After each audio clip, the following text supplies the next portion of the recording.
You know what's funny? It's like I've been watching people watch shows and movies, and they see like the hero who stands true and, you know, like this and risks his life or whatever it is, right? The hero's journey.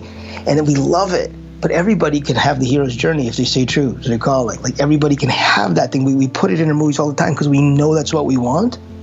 Well, this is the access to it. You stand true and you don't sell out and you let it take you where it takes you. Now, what's funny, that's not funny. It's just, here's a clear thing, is it's much more joyful than if you reach your picture, because your pictures were mostly created by outside influences that are not you.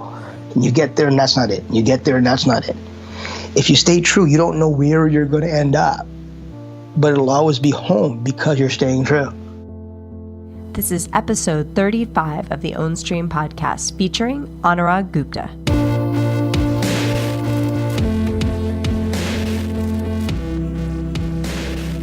Welcome to the OwnStream podcast. I'm Stephen Shelley. I'm Teresa Scoba. And we are really honored and excited to share this tremendous interview with you. We've just hung up with Anurag Gupta, who's kind of, I guess, a little hero for us. For sure. For us, for sure. And for many people. And you're in for a real treat. It's a fairly long interview. Anurag was very generous with his time. He's very service-minded and really passionate about his calling, to say the least. And so he was willing to talk with us for probably a good hour and 20 minutes. And this interview is packed with a lot of information. And we're familiar with Anurag through his relationship with Bentinho Massaro, whom we also have a connection with Bentinho's teaching. And the two of them together are wonderful.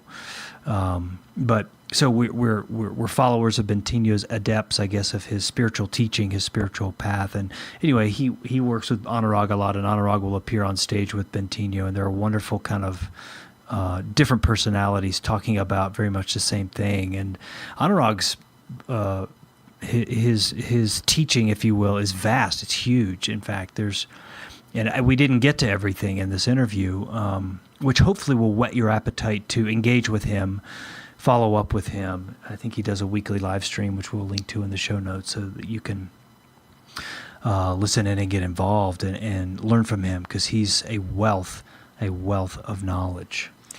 Yeah, he is a bit of a hero for us. We've watched a number of Bentinho's retreats, and we were watching one in January of last year where Anurag ended up facilitating the retreat with Bentinho and brought a very different kind of teaching than Bentinho's typical retreats, which is about his work around your calling, the calling.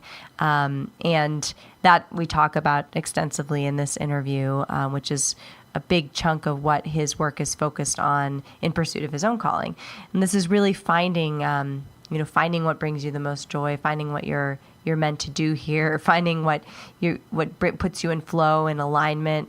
We talk a lot about it here, but basically he appeared on stage with Bentinho, and they went through this work of a abridged version of this work, and finding your calling, recognizing it, and then aligning your life and environment in the direction and support of pursuing that calling. And basically he called the question of the audience there, what in your environment does not currently suit your calling? Yeah, right. And Stephen and I were, avidly, at home writing down our own parts of our environment that we felt didn't serve our calling. And, we have since this year made a series of changes that are directly tied to that retreat. So we can say, it is transformative work. We're experiencing it now. We're still on the road. I left my job. We've radically changed our home life, our lifestyle, and it's absolutely been, pivotal in moving us forward in our calling. Yeah, I mean, Teresa basically had for a couple of years been talking about how she wanted to quit her job, wanted to quit her job. And that day she said, I got to quit my job. And, Anurag brings this message in a very powerful way. He's very clear, and he embodies it. You can just tell. And it was some kind of magic way that he delivers this. It compelled her to to do that. And that kind of then cascaded into many other things, selling all of our stuff, moving into the camper van, traveling for this extensive period of time, following our excitement and embodying, for me at least, embodying a God state where I can create. I can literally do anything, and I need not fear risk. I need not fear what beckons and what's pulling me forward. I should merely follow that and step into it and own it. And now it's almost automatic that I now want other people to know that too. And anyway, so Anurag's, I think my condensed, and this is me, this is not Anurag, my condensed version of what he's going to talk about and what he talks a lot about, at least in the things that we have seen and heard of him in the recent past, though I think his work is developing and ongoing and changing, but there's your calling, and then there's the reorganizing of the architecture and structure of your life and your environment to support that calling, and then creating from that state, creating joyfully, creating and risking and going for it from that state. Another abridged version of his teaching is, let me see if I can find it here, is have enough and be awesome. Just be awesome in your relationships and your interactions throughout the day. Create from a place of joy and try to really light other people up. And if you just do that, how dramatic would your life change? And that when you do that and you create an alignment with your calling, your life will unfold in ways that you could not possibly predict. He says something toward the end of the interview, which I thought was great. We were talking about the difference between creating and consuming, which is just, it's just such a great teaching.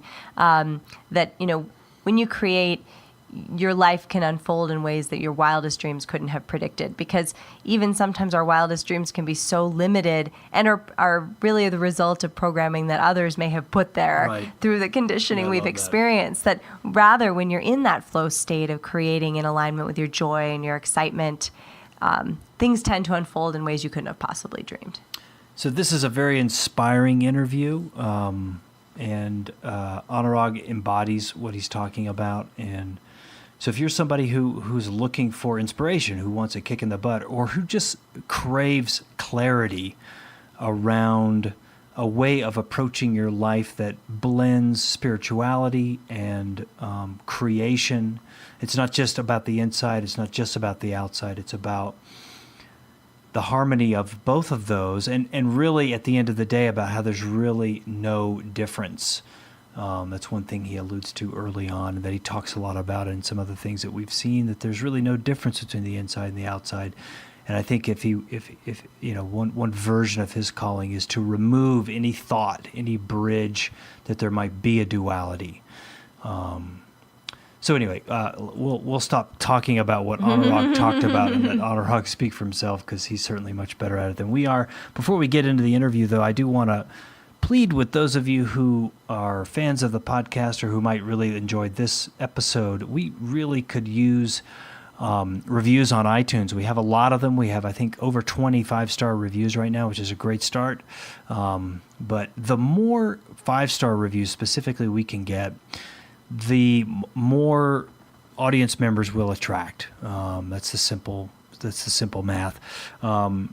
And right now, we're seeing a lot of momentum building with the podcast. More and more listeners are joining on. I think our listenership has doubled in the last couple of months, which is great. We want to keep that going. We really want to build this into the platform that we see it being. So you can really help us by leaving a quick 5-star review on iTunes. And if this podcast resonates with you, please do that. Simply go to iTunes, search for the OwnStream podcast, click where it says ratings and reviews on our podcast page, and then highlight that 5th star, we hope, and leave us a few comments if you'd like. By doing so, you'll help us broaden our reach, helping us to further our mission of amplifying the amazing ideas and voices which we endeavor to feature, such as Anurag Gupta. So that's our plea. I will also repeat that at the end, and I may be mentioning that more because I think we've got to be a little more clear about how you can help us. We really can use your help. We want your help, and we want to be connected with you but really we want to expand. And I think the ideas we're talking about are very, very expansive, as you'll see. And so the more people that can benefit from this, the better. And you can help us reach more people by doing just that alone. Also, just a little technical thing. We'll be going back to weekly episodes beginning November the 9th. So this podcast goes live October 12, 2017. There will be another one in 2 weeks in October 26th, and then one November 9th, which I think will feature Teresa and I talking about this very, very powerful trip we've just been on, which we've called repatterning. We'll go weekly at that point, so November 9th, November 16th, and onwards. So just keep that in mind. Okay, that's enough from us. We'll be back afterwards to wrap up. Until then, enjoy our conversation with Anurag Gupta.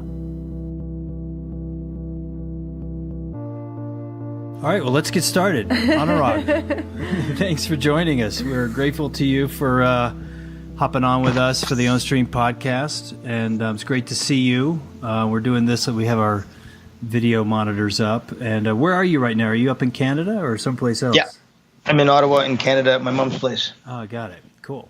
It's great. Well, I guess we'll do a little introduction before the interview. Listeners have already heard us talk a little bit about kind of how we first learned about you and that moment in last January when you jumped up on stage at the Bentinho Massaro event and kind of pinch hit at that event, which was pretty amazing. You did an incredible job. And it was very clear from the start that you're somebody who does this a lot, and you're very experienced from the stage, and it was great. And it was something that was actually really pivotal for us. Right at that moment when you were talking about architecture, I decided to quit my job, and many things have changed since then for us, and it's been exhilarating, and things just keep getting more exciting. So as we've been pursuing each of our callings. So anyway, we're really excited to talk to you because personally you've been really pivotal in a bunch of changes that we've made in pursuit of our calling. So we're excited to share a conversation with you ourselves and with the OnStream audience. Yeah. So I guess to start with some of your background and story, I think we should begin with your Facebook profile pic as a good kind of lens into your early life. It's a picture of you and your family at the Taj Mahal, and you are seated, and the building is behind you. And then shortly thereafter, as you indicated in your tagline to that photograph, you guys moved to Canada. Why don't you talk a little bit about early memories of India, if there are any, the eventual moves to Canada, and what that was all about for you?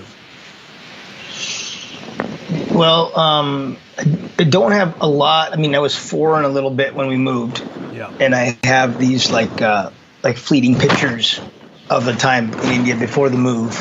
Not a lot of experiential memory, but it was like I remember it as a simple existence, it was, in which it was actually, and then we would go back regularly.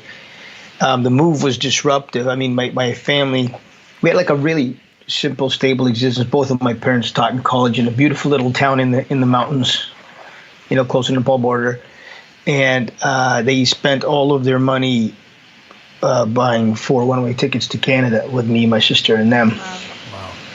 And started with nothing when they came.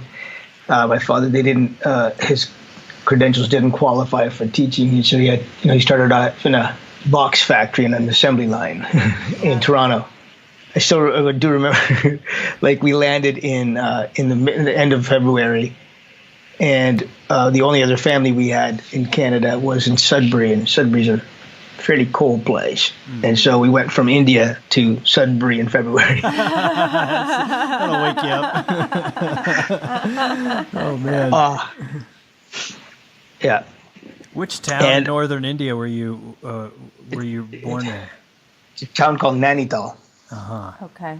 We've been through that area a little bit. A little bit, yeah. We crossed from Nepal down to Varanasi, so I don't know if that was anywhere near where your family was. Maybe a little far. Yeah. But so, so I guess from there you're in Canada, and your early years. Did you follow a fairly conventional path, traditional schooling, college, etc., into like a job? Yeah. Was that the track you followed? Well, almost. Like, so went through school and then to university. It was interesting because have an interesting family, like me, my parents, my sister, and in India, you do what your family does in a conventional sense. We have business families, go to business, academic. Our family's academic and professional. It's kind of how it rolls. And so both me and my sister kind of starting to squish outside the lines, but we literally went to university and did the route more from the perpetuation of that thinking than anything else. And then, it was pretty well some years after university, my sister working, who, as she was growing up, always loved Indian dance and was studying Indian classical dance, got accepted in the academy in India, and actually moved back to India, gave up all the traditional, our academic. Wow. And I was into different things, and I studied sports sciences, thinking about sports med, or following my, my footsteps in teaching college or other something like that. And then I did a 4-year degree, and I did well in it and had a paper published. And so I had I had a very open prospects for grad school, which I was clear I was doing. And then I, following very much in that linear path. And then I was going to take a year off. My parents said, that's cool. And I started, one of the things I did was I started a little photography business, which is one of my hobbies. And the business took off. I never went back to school. Thank God for photography. I went from one business to another business, to a photography business, to which is at a photography lab, studio, kind of shooting, like everything. I did retail. This is the old days. Film. I was printing, developing film and printing on paper, and it had a darkroom I printed by hand, and everything. And as I got into more the creative side, I shut down the production side and got into the graphic design. I saw things going electronically, got Mac computers. I remember paying $5,000 to boost my Mac 2FX to 8 meg of RAM. Oh, man. Those are the days. Right? 8 meg of RAM. Right. So things like that. And then I went to marketing. And then started consulting and started getting into some personal development, did some transformational program, blown away by the impact that could be made for people. And watched it and applied the stuff in my business, design new businesses, and then I just got drawn, just found it as my calling to be able to, when I got free of stuff, then I could watch people not free. I couldn't, knowing that freedom was possible, I just kind of couldn't not go that route. We wanted to ask you about if there was an inflection point, though it sounds like maybe there were a few when you started the photography, and maybe that was somewhat following your joy. But was there something there with the transformational work? Can you tell us a little more about what happened there, where you found your calling or started to feel your calling emerge as possibly different from what you were doing before? Well, it was actually odd because I did a bunch of programs with Landmark Education. And then when I applied it, created a new business, new stuff. And then a couple of years later, I found out there was a leadership program that they had in Montreal. So I started going back and forth from Ottawa to Montreal. And in that one, through that 6-month intensive, and as I first learned was training to lead, small programs and introductions and things. And something shifted for me in getting more present and out there, and got out of my shell of being very shy and afraid of people, which is hard for people to get now, but that's an example of what's possible, right? Yeah, right. Yeah. I couldn't talk to new people. I was envious of the person who could sit beside somebody in a diner and say hi to them. I couldn't do that, So that was all pretty good, and then I was totally redesigning a new business, had this big vision, and then one day the person running the office in Montreal said, "Hey, you know what? We just had a staff position open up. And why don't you come work here? You seem to really love this work and making a difference." And I said to her, "That's the stupidest thing I ever heard. I just took all the stuff you learned. I've created a business in the life. I'm building what I dream, and I'd be a massive pay cut, and so that's crazy talk." And I went home and I didn't sleep for a couple of days, and I realized it was calling to me, And I had this realization, wow, just that world of making a difference, every day, watching people come alive, because every time I went, it was amazing. Well, what if I was doing it all the time? And I realized it called to me. And then I thought it through, and the logic didn't make sense. 70% bacon, this and that. And then I realized which is, by the way, this is also the core element of even giving everything up and everything what we're about to talk about today is a go for it, and either it'll be amazing and okay on it, or it won't. And heck, everything I have now I made up. I can make it up again. Mm-hmm. Like, how insane is it not to go for it and try? Mm-hmm. But it's that trust of self. That's why you could do this. I give everything away. The trust of self is the biggest foundation of my work, because go for it, right? And you know what? It might not work. All right. But you'll be at peace. You went for it. You took the shot. And I really came to the realization that I said, you know what? And I knew that when I was there, I'd get more training and I'd learn. And so if I started again, I'd even do it with more, more awareness, more expertise, whatever. But I really got that. What I have in my life, I created that. So I'll go for it. And if it doesn't work, I'll create something else. And that's the thing that freed me up and that set me on my path. It's like, I can just go for it, see what happens. And my plan was only to do it for a couple of years and then go back and create a new business with everything that I learned. And they said, hey, do you want to do this? Okay, cool. You want to learn how to lead this? And okay, cool. And I just kept, and then I ended, 10, 12 years, 13 years I was there. I traveled around the world. I led programs in North America, South America, Europe, Australia, New Zealand. I helped develop stuff. I trained trainers. I did all sorts of stuff. And then I hit a wall, my own wall. I love just moving to the next space. And after the first couple of thousand people, you see that anything can be transformed. So then I'm looking at it and going, okay, well, how come, if this works so well, how come we're not doing it everywhere in the world, And then opened my eyes and I said, well, and there's other processes, like, not that time Bentinho, but, there's other people around doing amazing things. And I became committed to cracking the code on what would make it into all of humanity. And they weren't interested in that. They were interested, and it's fine, it's their company, but they were interested in delivering the programs and having more people do them. And also I experienced a shift from the originating intent, which I also do work with people and companies, from we're going to really impact the world to we're going to perpetuate the company. It's a thing that happens in all of these things. And I felt discordant with that, right? So between that and wanting to really take it to the next level, and the simplest way I could say it is this. My analogy is the work of enlightenment or transformation. It exists. And digital music existed before the compact disc. But back then, it was very exclusive and high-end. It was existed in laboratories and high-end studios and not available to the average person. You could read about it.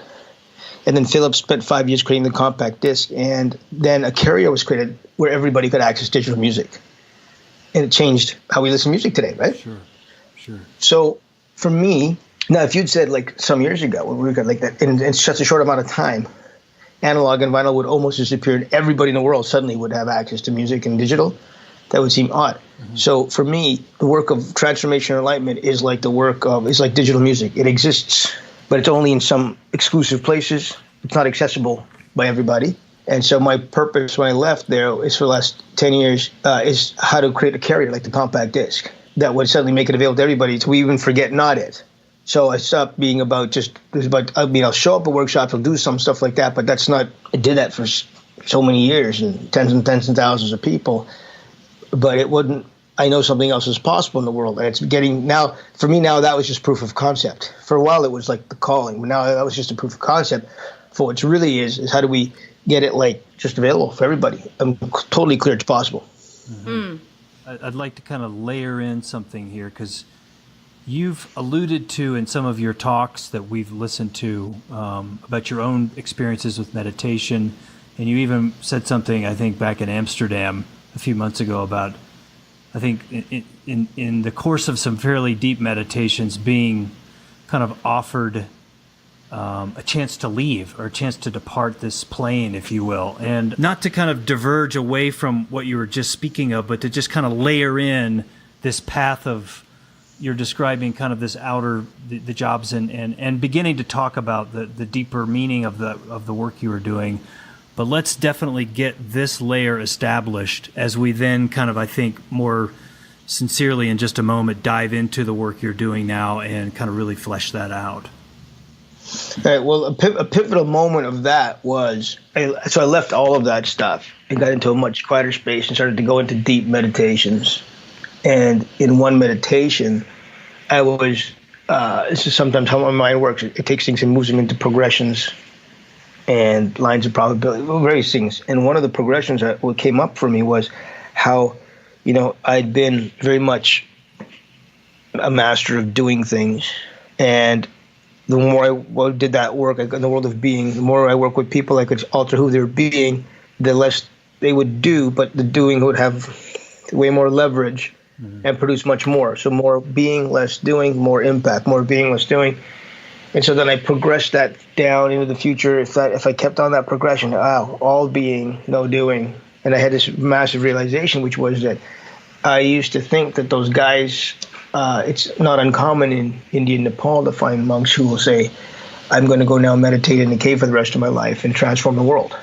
And I, in my doing self, was going, man, these guys are full of shit. Like, they're not doing anything. And now in this, as I saw this progression of my last 10 years, and I go, well, if I took that further, oh my God, I get it, right? Mm-hmm. So then I was actually about to drop. I actually had resolved in that moment. I can still remember. I had now parted away from everything. I was sitting on the floor in front of a sofa in the basement suite of a house I rented this suite I shared with a friend of mine, under a friend's place. It's very, very simple, right? I just remember it vividly, like that spot. Going, okay, whatever I have, I'm giving it up. I'm off to India, and I'm going to find myself a cave. I was just done. And then in the next 3-4 days of meditation, I got this guidance, or a very kind of a direct dialogue with Earth Mother, is how it shows up for me. And it's like, no, you're not. It's like your purpose. Well, it's not that you're not, because your purpose in this time around, and it's your choice. It said, is not to go there and leave this, but it's to bridge the two worlds, which went from bridging the two worlds to then, after some months of working on it, realize even that was how it was introduced so I could understand it. But it's not about bridging them, because bridging implies separateness. It's actually revealing the lie that they're separate. Whereas somebody said to me 6 months ago, coined a term better than any of my explanation. He said, oh, you're bringing the cave to everybody instead of taking everybody to the cave. And well said to that person who gave that to me. And so that's when I set on the path and I actually discovered I have this experience, for whatever it's worth, of that, having done the other paths already in previous lives. And I could go, and it could just be a teacher. I could create a ashram or retreat or whatever, this and that. But there's already a bunch of those. That's still this world. Yeah. And that it's like, I'm so not diminishing it. It's like the easy way out. Like, it's the easy way out for my identity, not the easy way out, but like for where I am. The work is staying in in this, and it's easy to leave the environment. Yeah. And make that space happen. It's another thing to stay here and bring the cave here, right? And if the mountain comes to Muhammad. And so that was the pivotal moment that set me on this path. And then since then, there have been about 4 moments where also in deep meditations, it was like, it landed like, if you want, your soul's work in this lifetime is done and you can go. And from your body, and it's like that. And each time I had to make a conscious choice to stay. And it's like very powerful, because actually that's an aspect of my work too, which is, what you're doing right now. You don't do it as a function of inertia. I even take people come to me with their businesses. My first exercise with them, I said, okay, imagine your business was gone.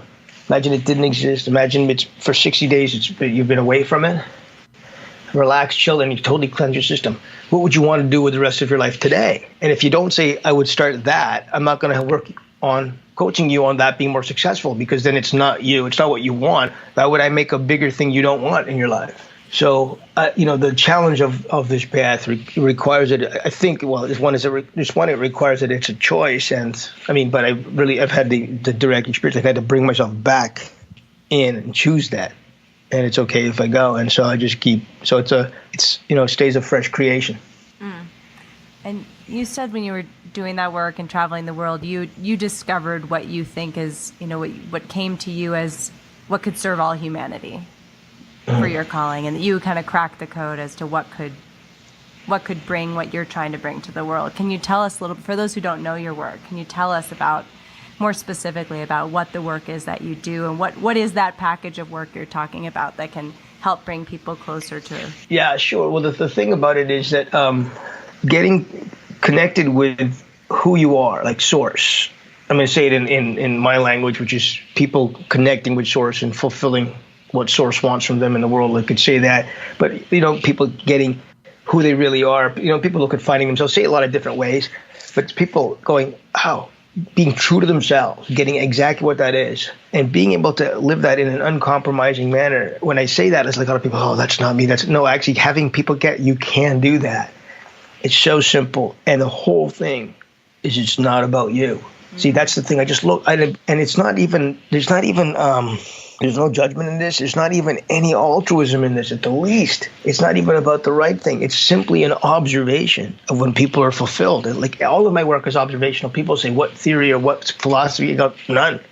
I just observe, experiment, observe, experiment. I got no names for any of it. It's like, I asked the question, you've heard me ask it. Okay, when you've made an impact in somebody's life, a positive impact, what's present? What's your experience? People are like, I'm so joyful. I'm so fulfilled. I'm so, every single time.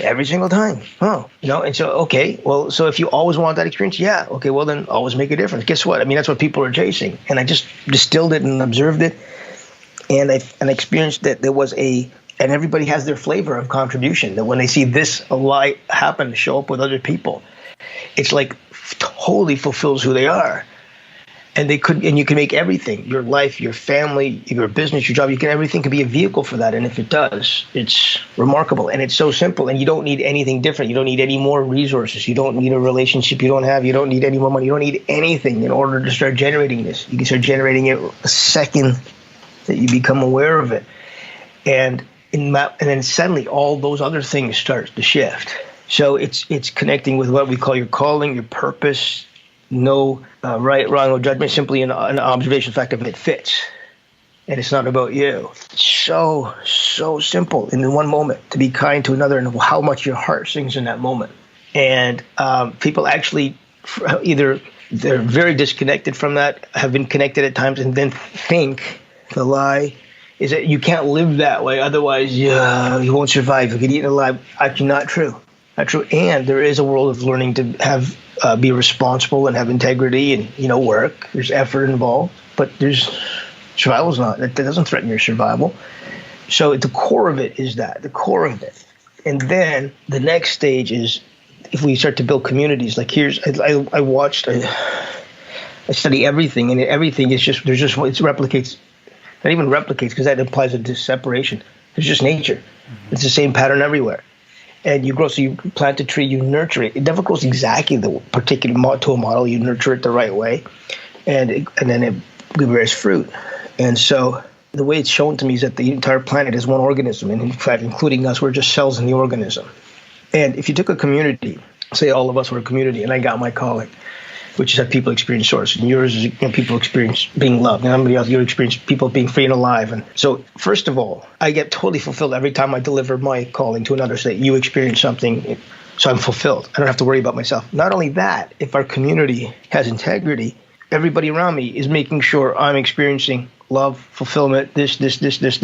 I never have to worry about myself. Not only, like, so if and then that community will grow into something we can't currently predict. The math is ridiculously simple. Mm-hmm. And I don't even care if people don't have to take my word for it. Just try it, see what happens. It's just so simple. And so when did this become, for you, a teaching that you felt compelled to share? So you had this profound experience, and you knew you were here to kind of remove this bridge. And what were your first forays into experiencing your calling? So I'm trying to kind of find you when you were new to this, because I think a lot of people are new to this, even if they've been aware of it for a little while. There's a kind of beginner.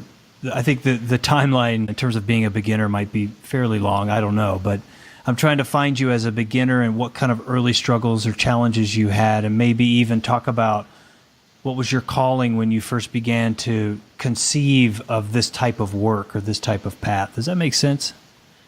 Yeah. The thing about it is that it's been the same for 25 years. It's like, and the calling work arose halfway through that, as I was just looking at better and more effective ways. I just want people to be happy and free. Like, I just want people to be joyful. Because people are joyful. I mean, like, literally am constituted as, obsessed as, can't think of anything other than what would have more people have more joy.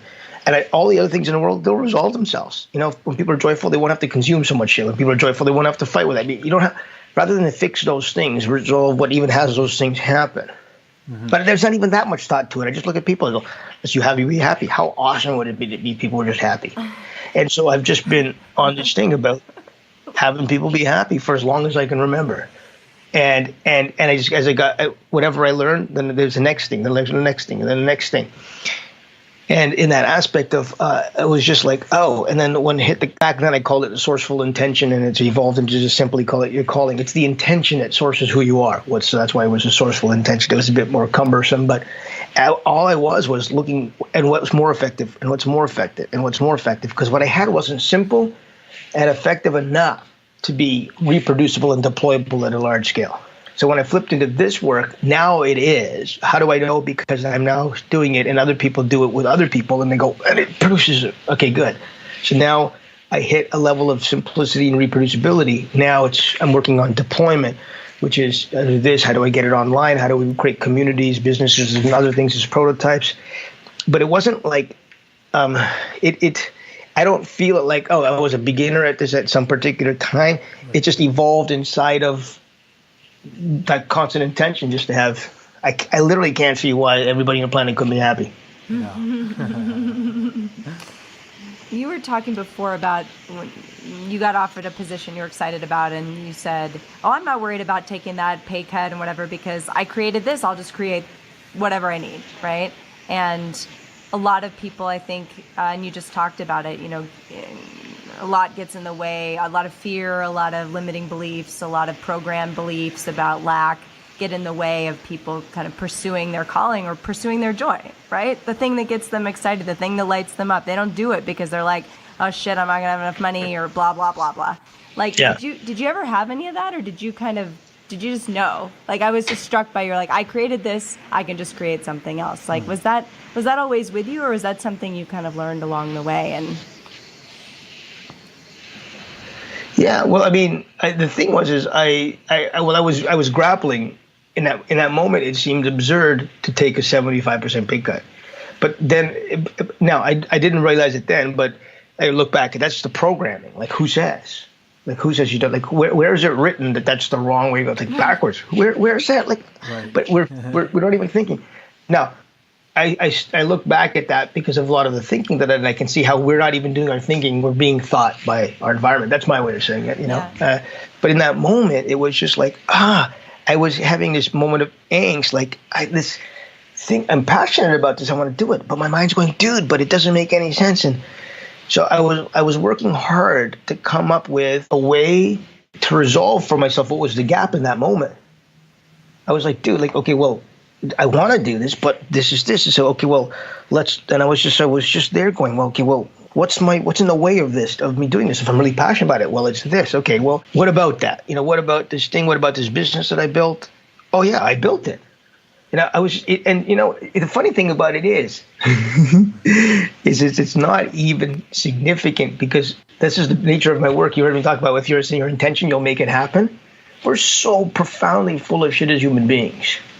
Right? We are like, oh, I can't do it. I can't like this. I can't do that. I don't have the time to do this. I don't have enough money to go out with you guys. Oh, I fall in love and I go away for the weekend. Right? The prospect of getting laid and suddenly I can do 40 things right. that I couldn't do, you know, before. You know, I was like, I was running my business and I was like 7 days a week and my friends like, I can't go out with you. My girlfriend, no, I can't take you out for dinner. I can't this, I can't that. And then my favorite band in the world was The Who, and it was their last concert in Toronto. And I got tickets, and suddenly I'm 4 days down in Toronto. You know? So the thing about it is, you know, it was just a realization of like, if you want something, you'll make it happen if it's important enough.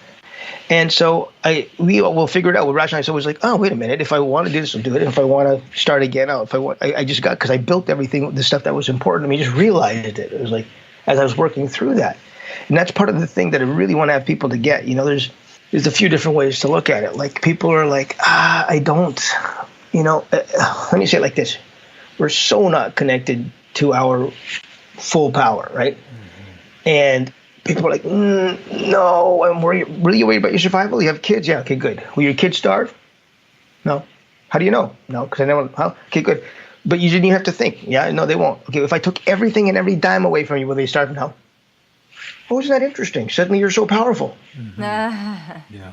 If you make something's important enough. So you're like sitting there worried about you're not worried about your life, you're worried about your lifestyle. Stop collapsing your threat to your lifestyle as a collapse with your threat to your life.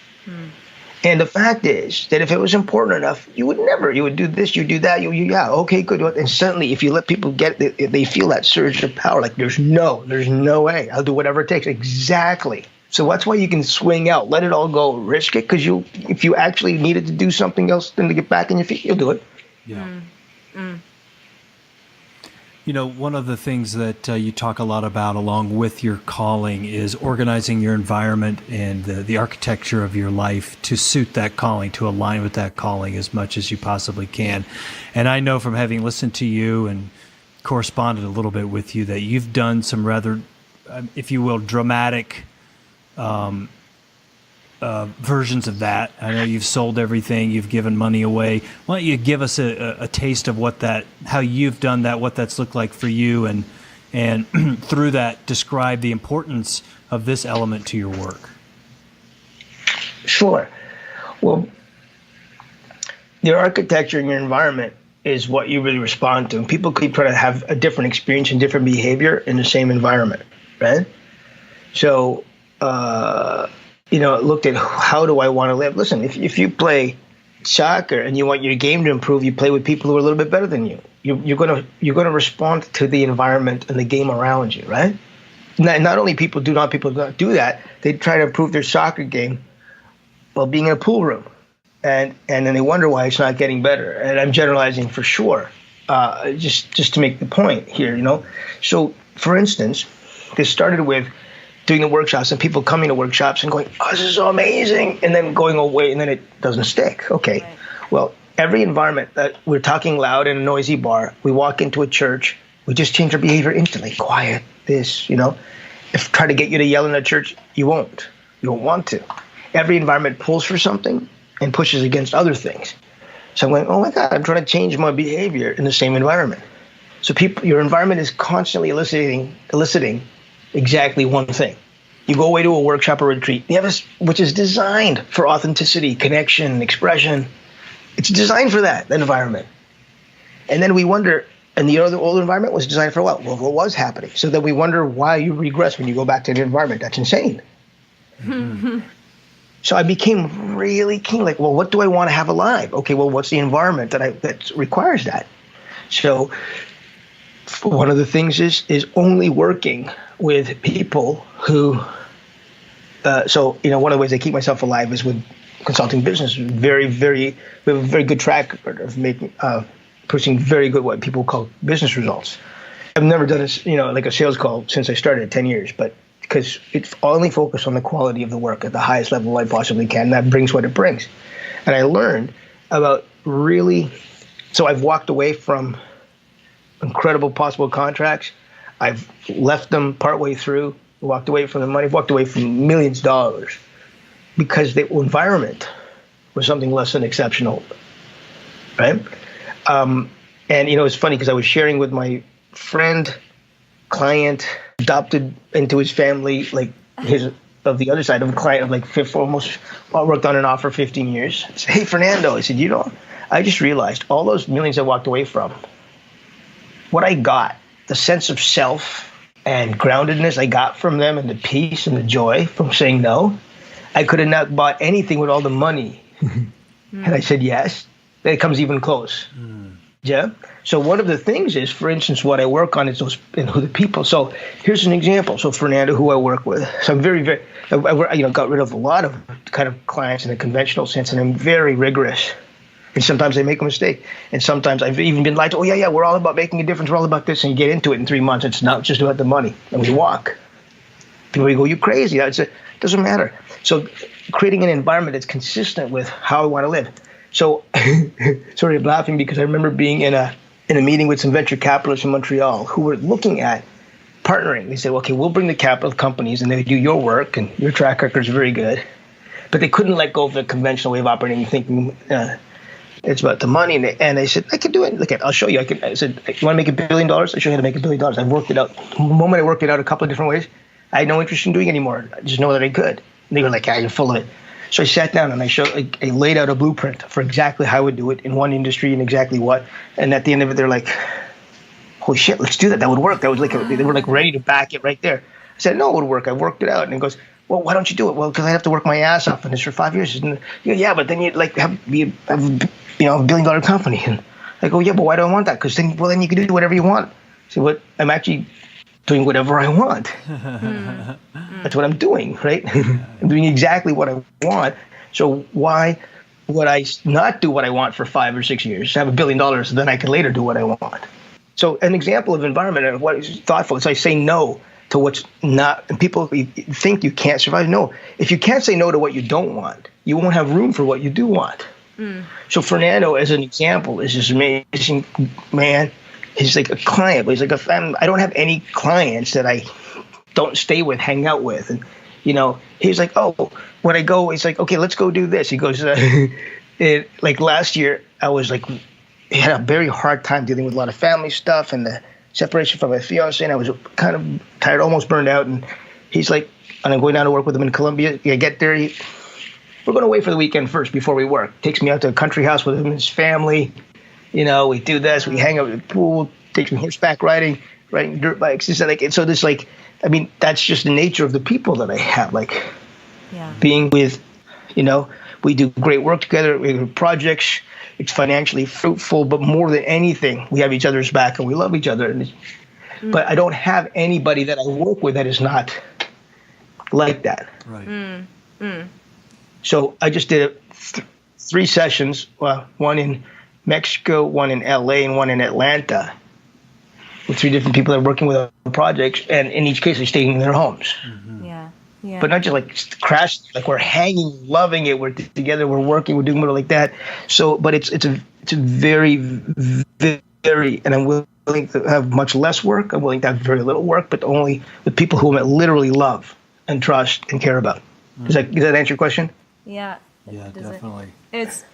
You've said that you've been clear on your calling for a long time, and it's been working through you, and you've had different words for it, but you've been pretty aligned with that and moving with that. And I was curious about what you were just saying about, when people, when you're helping people align their environment to suit their calling, the work you do in the calling with people, how do you, one, help people really identify their calling? Because I know it's been clear to you, but it often isn't to people. And then also, how do you help them to sustain that and really pursue that over time when challenges may come up? And how do you help them to sustain and stay aligned with that? So we're in this stage right now of developing lots of different ways to do that, which that's what the next level of development that needs to be done before you could say we bring it much more broadly to the world. We want to bring something that's really reliable versus just something that's, kind of cool in a workshop, right? Mm-hmm. So there's a number of different things. There's practices, developing people in practices. There's environment and engagement. So, environment makes a huge impact. Like I tell people to set up your environment to be consistent with it. Set up your environment to let you know when you're off. Really have people around you that get it, that are up to it. The maintenance, the environment is critical, and the most important aspect of your environment is people, right? So we help show people about how important it is to have it outside of your head and to have it be something that lives in many different spaces. Let's look at practices. For instance, here's something to look at. Begin to learn what are your triggers. What are your triggers that take you off, right? Begin to learn what are the signs that you're off. Oh, no, if you're irritated, if you're, you're anxious, you're like, what are What are the things that take you off? What are the things that tell you that you're off? Because you can be in your head and just going along without even noticing for a long time. And then start to develop practices that reliably restore you is one of the things we're developing with people. And you can't just read it in a book. You have to try your own things. Like, it's your own game. You have to see what works with you. Try it, and sometimes it works for you. Sometimes it doesn't. You have other things. But, if you're really committed, you start to develop those things because you have a low tolerance for being off. But those are 3 things that we do. What are your triggers? What are your signs that you're off? What are your restoration practices? Another thing we're doing with people is a body of work called Living an Aligned Life, and we're having people break down all parts of their life. What's out of alignment? What's not consistent with that? And it's your physical space, your health and wellness, your relationships, the administration of your life, your state of being, and having people really take on raising the level of alignment. And what's really cool is if you're consciously working at raising the level of alignment, you're always dealing with the out of alignment, but from a very positive space. And all you're doing is constantly taking ground and therefore constantly elevating your life. Therefore, life is always getting better, more joyful. There's challenge and effort to it. There's ups and downs. But those are, the looking at those 3 areas, taking on living an aligned life and constantly at work and creating that. Those are some of the ways that we work with people. Mm-hmm. And with the calling itself, do you feel like, once people recognize that, is it just kind of like aha and clear and then they go forth with it? Or is there work there to be done just in thinking about, sustaining that over time and coming back to that when offers come on the table, like you were talking about, like multi-million-dollar offers, and you can say, oh, that's not in alignment with my calling, I'm not going to do it. But is there work to be done there with people about just even recognizing, oh, this isn't in alignment with my calling, like remembering that, coming back to that? How do you help people with that? Well, I don't know how to answer that differently than what I've said. Like, instead of saying do this, we actually teach them, learn your triggers, learn your restoration practices, right? Develop your own. We want people to be at the source of it versus to follow something we've prescribed. Right. So it's about developing people and becoming masterful at their own. It's like, here, you get on the bicycle, learn to ride it. We're here to support you, but feel that balance. Feel what, learn how to correct. And everybody's different. Right. So it goes back to constantly working at being a better rider, constantly learning at how to correct yourself, and say, so what we want to do is teach people about themselves, and that you, Teresa, you need to learn. Okay, you need to watch. And here's one of the things we tell people: listen, relax. Give yourself a year, 18 months to design an entirely new life. Everybody wants to do this overnight. You didn't expect to be an engineer overnight. You went through 4 or 6 years of school, or a doctor. So, but this is going to design your life to be amazing. Relax. Give yourself 12, 18, 24 months to design a life, to get better at these things questions that you're asking. And it's not like, it's just so strange to me that people want like to be in one workshop, read one book, and now it just should all be good. Like this is hugely impactful in how you live your life, and it's developing yourself through practice to do things that answer your question versus me giving you some things that answer that question. Yeah, I love, you recently said, I think in the Amsterdam retreat, you need to be willing to be a beginner at your calling or a novice at your calling. I love that, because I think that people don't understand that often, myself included.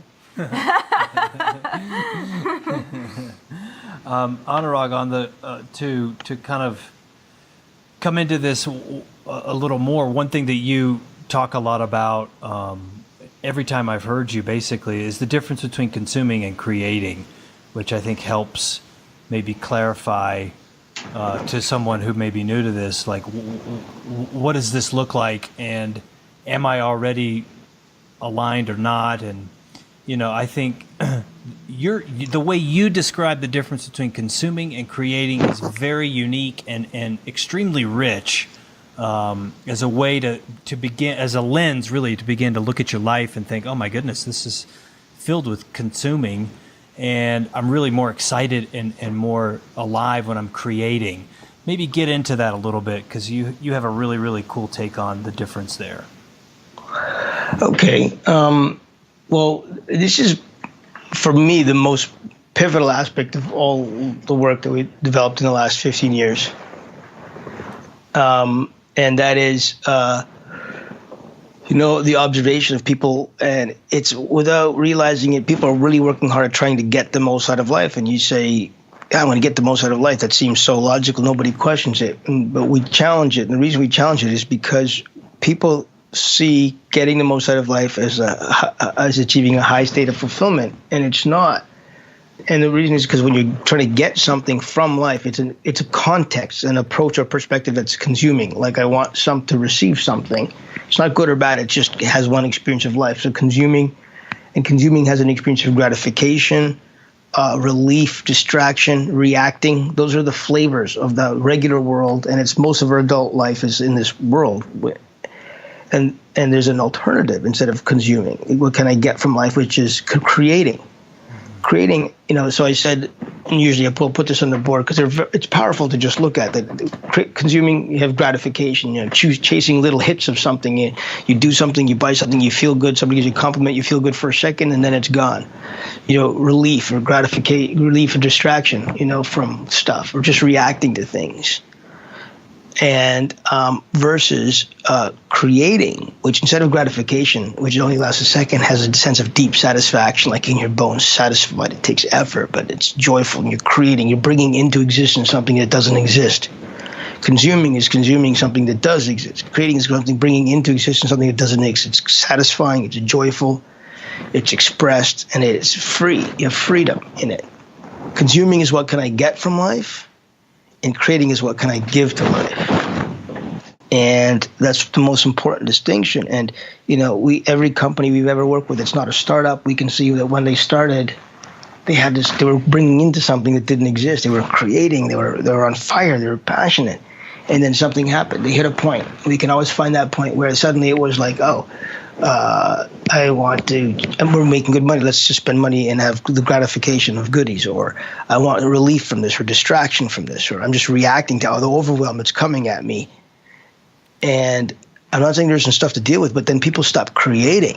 One of the most common example of that people experience is when a company is bringing something to the world, they're joyous, they're like that, and then they suddenly build an organization and a company, and then now it's about keeping that company alive versus bringing something to the world. That's the change. You get what I mean? Yeah. And as customers, we always feel that change when it's about them and it's not about us.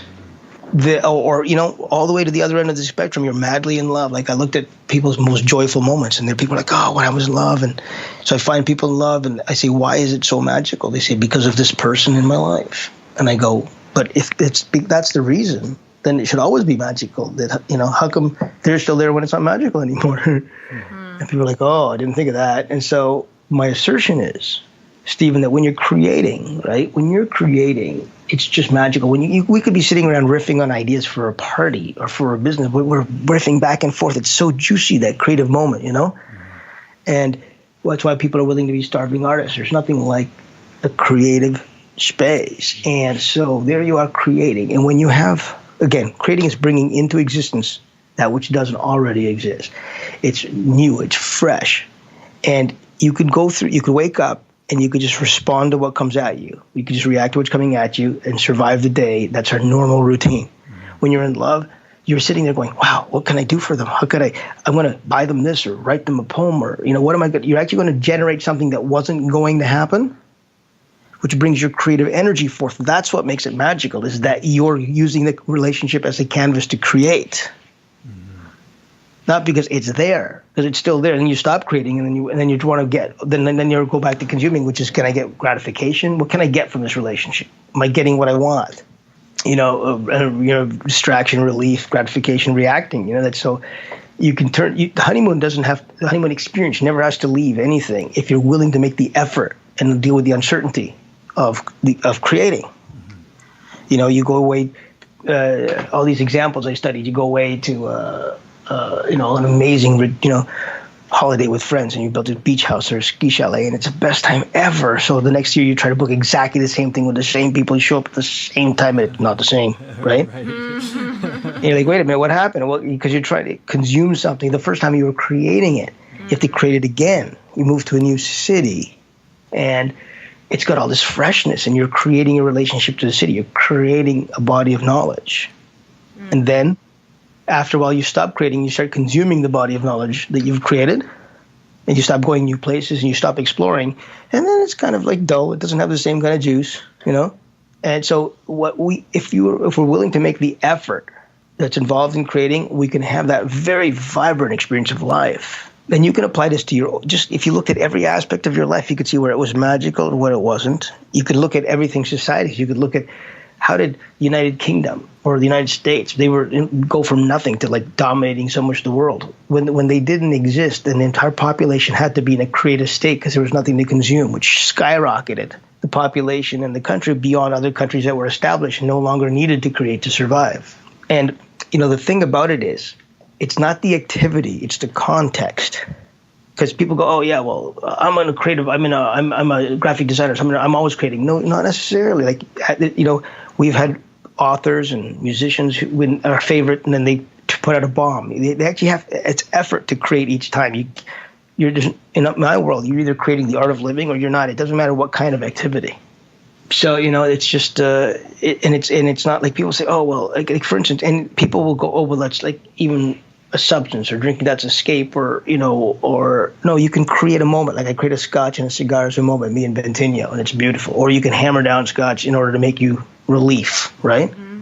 So you can consume anything, or you can create with anything. You can I want to shut off my mind and watch TV, or you can I sit down with my son, we watch our favorite show, our favorite food, we create an evening together.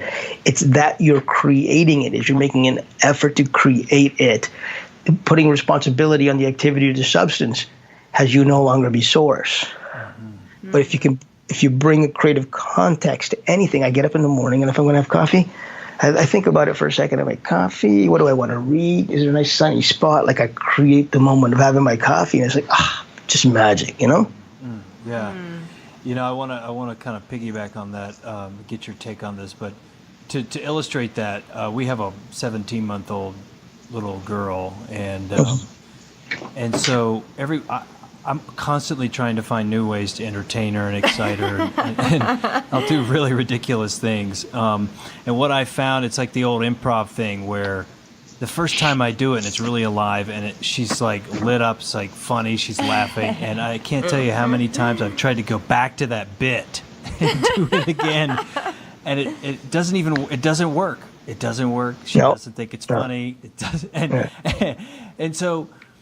One thing to tie this back to the calling, when I've heard you talk about this before, I find my mind just kind of going macro, because there have been times in my life where I've had a very consuming lifestyle. I had a job, which was a survival job, and I was just kind of battening down the hatches on a daily basis. I was eating terribly, and this is like 10 or 15 years ago. And anyway, that all kind of began to shift and change. But when I get connected to my calling, when I'm aligned to that, and more as I'm aligned to that more and more, I feel that the creative impulse is coming through me stronger and stronger. It's natural, and it's almost like I can't even stop it. It just has to be expressed.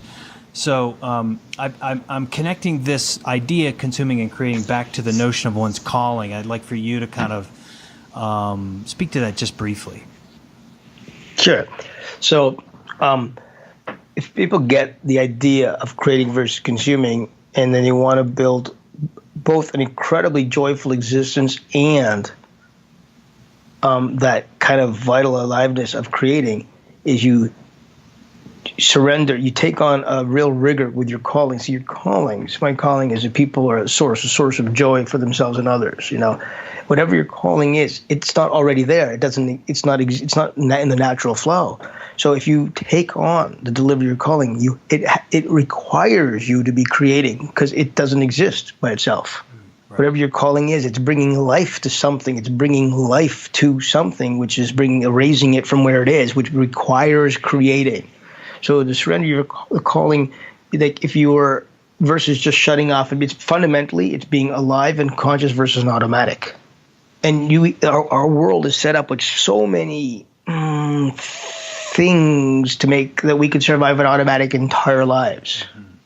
You can go home, drive home from work, your regular route that you do every day, but neither of us have one anymore. But for mostly people do, and then in a 2 tons of metal at 70 miles an hour that could kill, but you don't even remember the drive because we can do it all on automatic. So being your calling means that you're actually committing to generating something that's not already there. I'm going to bring this to the situation. I'm going to bring this to others. And therefore, it puts you in the creative state, in the source state, in the state of Genesis of bringing something forth that was not otherwise going to happen. You recently said something kind of cool that we wanted to ask about, which was, you said something like, have enough, be awesome. That's all you need to know. Can you talk a little bit about that? I suppose it's kind of funny because the whole point of it was to say there's nothing else to say. Right. But please talk about it. But say more. Yeah. I'll say a little bit. Well, I mean, listen, what I wanted to do was to give people the simplest access to an amazing life. And I realized, do you know what? When you're just being awesome with others, like just being awesome with it, it's so great, isn't it? Just think about that. Just be awesome with others. Just be awesome with others. Just be amazing with others. And you know, the only thing, there's a lot of people allow other things to stop them from that. A lot of, like, I call it indulgent stuff. That's my view of it. And but the only thing that really needs to take you away from that is if you don't have enough. Like, maybe if you just can't feed your kid today, you don't have a lot of attention to be awesome with others. But by the way, I'm also saying you still can be, right? Mm-hmm. But you know, some people do this thing. It's sacrificial, which is they go, oh, I'm going to just, which is not really being awesome with these other. It's like all still about ego. If you're sacrificing yourself and then to help others, it's not that. So it's have enough. Just have enough. The moment you have enough. And then you take on this, just have enough and be awesome with others. So they're kind of in parallel. If you have those two things, you'll just have a ridiculously joyful existence. If you just have those two, and if you only worried about enough, which is a lot less than what people think, then you won't have this fear of losing and stuff and this and that. Have enough, be awesome. You'll find so much joy. Like you're being awesome with others. You're just being awesome with yourself and others. Being awesome with others. You just think about it. Like how happy is life in that moment, right? Yeah. Oh, and then what might take you away from that? Not having enough. What might hamper your ability to be awesome with others? Okay, good. So make sure you have enough and be awesome. That's it. Maybe. Or you could go, here's all the things I don't have, and then I'll because I don't have those things, I'm miserable. Okay, you can have that too if you want, I guess. I'm not gonna fight you on it. I'm just pointing something out.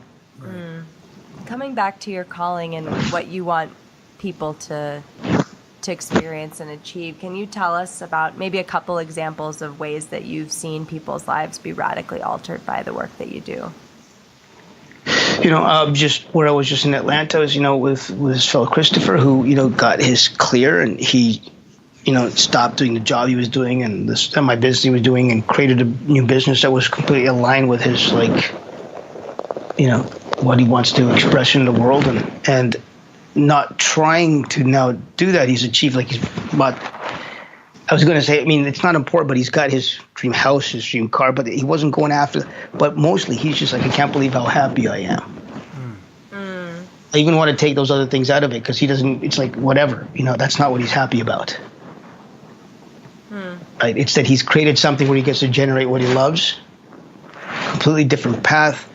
He's got his, his relationship with a partner he's so in love with. I was just with them. It's so amazing to watch them,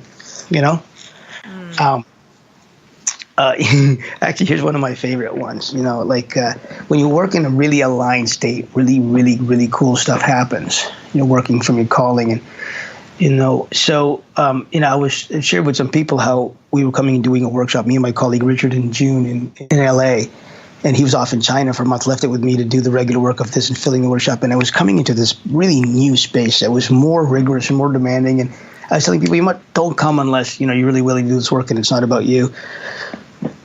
And this is the kind of synchronicity that happens that through the course of the month, it started to get smaller and smaller until there was just a handful of people. And I'm like, oh, maybe we'll just rent a house in Venice, in LA, and I'll take donations at the end because people are kind of freaked out about, the lack of structure. And then Richard comes back from China a couple of weeks before the course and was like, damn it, I've got to tell him normally I have 60 people in this thing and this, and I got, 8. And without me saying a word, I'm saying, I want to tell him that we have, I want to rent a house in Venice because people are coming from out of town. I was already going to do that and just take donations at the end. We'll just do it in the house. And he sits across from me. We haven't spoken in a month. And he says, Anurag, I'm thinking something's not coming together about this workshop in the old way. So why don't we just do it at my family's house in Venice and take donations at the end, right?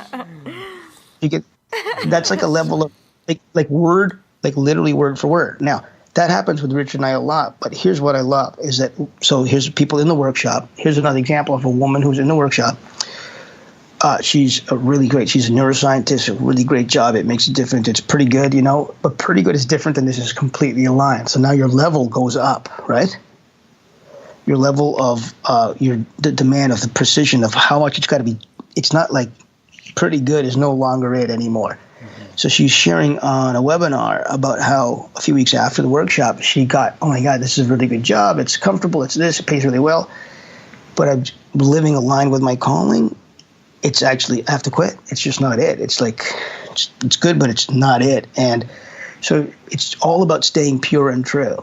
And she got this. She resolved it. She said, I'm going to give my notice. I'm going to say, my last day is the 11th.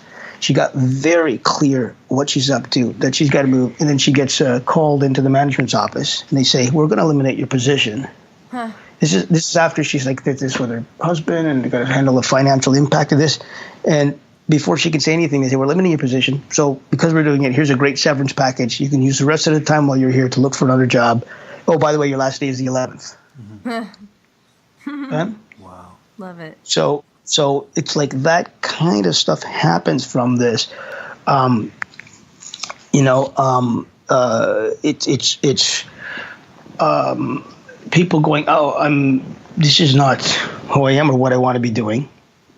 And having, or actually, I can also say another one is where people have taken what they're doing and go, wow, my heart's not in it, right? And bringing it to they saw where they've been selling out, Fernando with his company of his father's art, bringing that. So like he really, his father's a famous artist. One of the things he does is brings that art to the world and both exhibits it, sells it. And, we just took on being uncompromising in how he did all of that. It was consistent with his calling and creating an intention for also like a calling, like for the company doing that. And so if it's just enriching people's lives. And then we made sure that then we got asked to, he got asked to create an exhibit for China for the first time for his father's art in China. And we just said, okay, everything we do has to enrich people's lives. That's his, the calling, the purpose, the intention there. And I said, then they said, okay, well, even the guys in the warehouse who move the art around, even this, like how, and that in China, and then we did that. He took that on with everything. He even went and rode on a train for 2 hours outside of Beijing to the warehouse and gave presents to all of the warehouse workers, right? And stuff like that. And out of it, we produced a world record of exhibition attendance, never seen before ever by a living artist in Beijing. And then we did another one in Shanghai, and we shattered that world record and with a new world record. And it's just like, but nobody was going for a world record. You guys get what I'm saying? Yeah. It was but he just in his heart was living true to that intention, and he got on a train.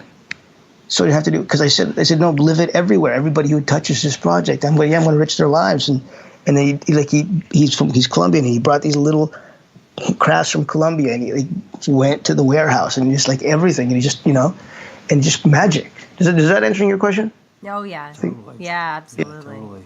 Yeah, totally. You talked about one of the talks we've heard from you that it's okay to have dreams and visions, but don't get locked in on them, because if you really commit to this work, what unfolds for you will be far greater than anything you can imagine. And I think that's what you're describing right now with these stories. Yeah. I think that this point is really critical, Stephen. It's maybe, there's a lot of, it's hard to say what's the most important, but this is possibly the most pivotal, because it's changing the direction that we live from, which is instead of living from a space of where am I getting to, it's where am I coming from. Mm-hmm. So if you want to live this really outstanding, that still will stand out from how people normally live and what you've been taught, you let go of a picture of where am I getting to, instead of you navigating where am I coming from, like standing true right now and letting that take you wherever it does. He didn't know that doing things like that was going to produce. He wasn't trying to produce a record. He was just staying true. Do you get that? Mm-hmm. Yeah. And Terry didn't know that that by staying true to herself, she was going to get the severance package or whatever. Or Tanya didn't like, and she's just staying true, and she suddenly, has completely left her entire practice and now is in the jungles of Peru doing what she loves, and creating an entirely new body of work about healing people in trauma. But it's the thing is this. You know what's funny? It's like I've been watching people watch shows and movies, and they see like the hero who stands true, and like this, and risks his life or whatever it is, right? The hero's journey, and then we love it. But everybody can have the hero's journey if they stay true to their calling. Like everybody can have that thing. We put it in our movies all the time because we know that's what we want. Well, this is the access to it. You stand true and you don't sell out, and you let it take you where it takes you. Now, what's funny? That's not funny. It's just here's a clear thing: is it's much more joyful than if you reach your picture, because your pictures were mostly created by outside influences that are not you. Right. And you get there and that's not it. You get there and that's not it. If you stay true, you don't know where you're going to end up, but it'll always be home because you're staying true. Yeah, that's perfect. We have that's the perfect place to end this part of the interview. I think we have a few questions we ask everyone at the end, so I think we'll ask those now. Sure. The first is, what book or books up to 3 would you recommend that everyone should read? Oh, that's a good one. I don't know. I want to say that because my perspective changes so much. And, stuff that I thought was brilliant before, it's not as brilliant now. And I'm a very strange reader of things. Like, I'll do a little bit of this here, and then it'll disappear from it, and then I'll read something else. And I'll read a spy novel to rest my brain. Mm-hmm. Well, you know what? Here's one of my favorite readings. Now, it takes to really get it. You got to sit with it. Like, I can look at one page for 3 days and get so much out of it. It's Lao Tzu in the way. It's so deep and profound. And for me, I actually just really like a lot of silly stuff because I spend my time working on it versus so much reading it. Now, one thing that I found really interesting the last year was the surrender experiment. I was just thinking about that when you were talking before about the surrender experiment. Yeah. Yeah. Which for me, I really recommend, that's just, because I have this mantra: no matter what's happening, either I have flow, or if I don't have flow, I ask myself, what is this perfect for? And no matter what's happening, if I can take half a second, or sometimes it might take me half a day or 2 days to answer the question, but there's always an answer. What is this perfect for? If you're willing to stay with it. And the moment you have what this perfect for, you're back in the flow state. And then for the third one, I recommend people have a third one be just some really completely meaningless guilty pleasure. Yeah, I want to ask you what yours is, because I think mine is those Jack Reacher novels. I just tear through. Oh man, love those. I've read them all. Yeah, Lee Child, you're getting a shout out. That's awesome. Yeah, that's right. Yeah. No, but the thing is that I go all over the place. Like, I've read all of those, and the John Sanford books, and Michael Connelly, I think, is also great with the Harry Bosch novels. But then I also read a bunch of, I'll jump around. I've read a lot of classic science fiction, a lot of fantasy, spy novels. This every now and then I'll pop over to. I just was reading The Light That We Cannot See. I'm just partway through that. It's just kind of all over. But yeah, some just different spaces, So, but absolutely, guys, like, everybody lighten up and just read something for fun. Yeah. All right, second question. What thing, item, or keepsake have you held on to the longest, and why? That's a good question. I don't have very much. How about that Tatooine T-shirt? Yeah, that's a good one. I'm actually wearing it right now. I know. Got that photograph on Facebook. Well, there's that. Yeah. No, I have this in a couple of Monty Python T-shirts. Well, the Tatooine T-shirt, when we turned on the video, we observed the live stream from the Virgin Islands that you were participating with Bentinho on from, our computer, and suddenly I started seeing a picture of him with you on stage, and you were in your Tatooine T-shirt. I said, "What did he do? Did he pull somebody off the beach? I mean, this guy looks super casually. I think you had flip-flops on. It was awesome, and I knew we were in for a real treat because you didn't look the part, but it was clear that you You're more than that. Yeah. Yeah, that's funny because I actually don't have I have when my father passed last year, I have an old sweater of his that I wear sometimes. I just did that, and his old photos are important to me. But I love my motorcycle. Okay, the third question. What are you most excited about now in your life? What I'm most excited about now is I can see, feel, taste the next space. And that's bringing a new reality into existence. I let go of a lot of things, which is including changing the world, transforming the world, empowerment, all of that's gone. I saw that perpetuates that world. I had this experience. I suddenly realized that I'm perpetuating the world that I was out to change. By teaching people to be way more effective inside of that world, I created more attachment to that world. Mm-hmm. Yeah. And so then it was ground shaking for me. Had me go, oh my God, I got to let everything go, everything on this and my success. And then all of the struggle of changing the world, and all of it disappeared because I got, screw it. Instead of doing all of that, I'm only going to just create a really, really, really cool new world and invite people to come over. Yeah, nice. And it's so compelling that people want to come over, and people invite, except for dogs and babies because they're already there. They sure are. Yeah, they are. We have a few examples of that running around. Yeah, so I'm really excited about moving things to the next space. It's all about not working on projects. Right, there will be projects, but right now it's collecting the right people together and then see what projects are. Everybody's, come work on this, and I have to see. I want to see who's sourceful enough that they can just get the vibe, best people, the best mind, and say, yeah, we're going to get together and see what project arises from us together that we can't even think of right now. Yeah, nice. That's awesome. Well, we have taken a lot of your time.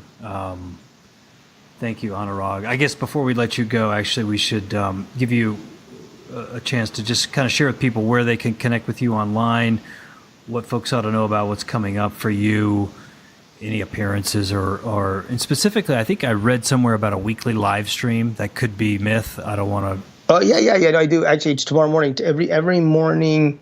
Every Tuesday morning at 9 a.m. Pacific time, West Coast time, I do a 1 hour webinar. It's just open for anybody that wants to join. I just use it as a place to empower, develop, work. And I'm committed to build a community that's living this work. Sweet, and we'll throw a link to that on the page. So if people want to connect, they'll they can log in that way. And the websites and things like that, social media, anything people should I don't really see. I don't actually promote anything. I just kind of am, and then see what happens. There's this really cool thing coming up that I'm doing with this guy William Truebridge, and Bentinho I think is going to participate with us. Which is at the last week of. I'm going to put some stuff up about it, which is Now, it's just not for everybody. We're probably going to be doing it no more than 15 people, but it'll be nothing that's ever been done in the world, which is a combination of our work with William Truebridge, who's a world record holder free diver. Wow. And I just had the most amazing experience with him. So let's do this retreat together. I go, well, I don't know how to design that, because I design stuff really well, but what is it? So he said, come on down. And I went to this really, really secluded place in the Bahamas, and it was incredible, and I'm not comfortable in deep water, and he said, don't worry, and I'll teach you. He said, I teach people to go past where they ever went, whether you're a novice or an expert.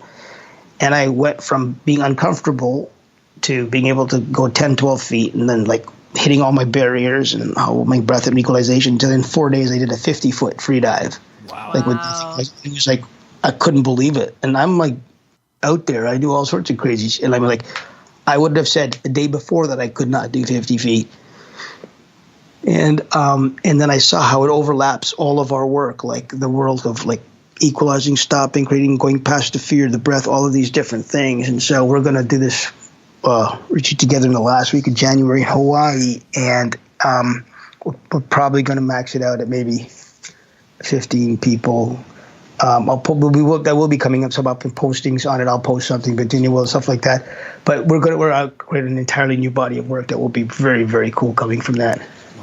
That's Yeah. super exciting. Yeah, it is. All right. Well, we better let you go, Anurag. Thanks a million for your time, your generosity, and certainly for the work you've created and shared with not only us but a lot of people and all the lives that you've impacted. It's a big deal. Cool. Well, you're most welcome, guys. Thanks for the time. It was good hanging out with you. All right. Well, that is it for this week's OwnStream podcast. Thanks so much for tuning in. We hope you enjoyed this awesome interview with Anurag Gupta. Be sure to check out the show notes for this episode for links to everything mentioned, including the live stream that Anurag mentioned, all the books we discussed, and more. All of that can be found at ownstream.co/Anurag Gupta. That's ownstream.co/ANURAGGUPTA. Also, please sign up for our weekly tip-off email at ownstream.co and just click the sign up button in the upper right-hand corner. This is where we share each Monday 3 cool things we've learned the last week in the areas of lifestyle, business, and spirit. This could be an amazing quote, individual, tip, or tool designed to bring you more freedom and power in your life. So definitely sign up for that again at ownstream.co and just click sign up. Finally, as I mentioned, please leave us a review on iTunes. We really do need your help in expanding our reach, helping us to inspire more people and spread the amazing ideas discussed on this episode with Anurag Gupta and others. If it feels right to you, simply go to iTunes, search for the OwnStream podcast, click ratings and reviews, then click that 5th star and leave us a brief comment on how this episode has inspired you. Thank you so much for considering that. We are very grateful. Also, we're on Twitter at OwnStream and on Instagram where we post regularly at own_stream. Thanks so much. We'll talk to you next week. Thanks for listening to the OwnStream podcast. To learn more and connect with us, please visit ownstream.co or follow us on Twitter at OwnStream and Instagram at own_stream.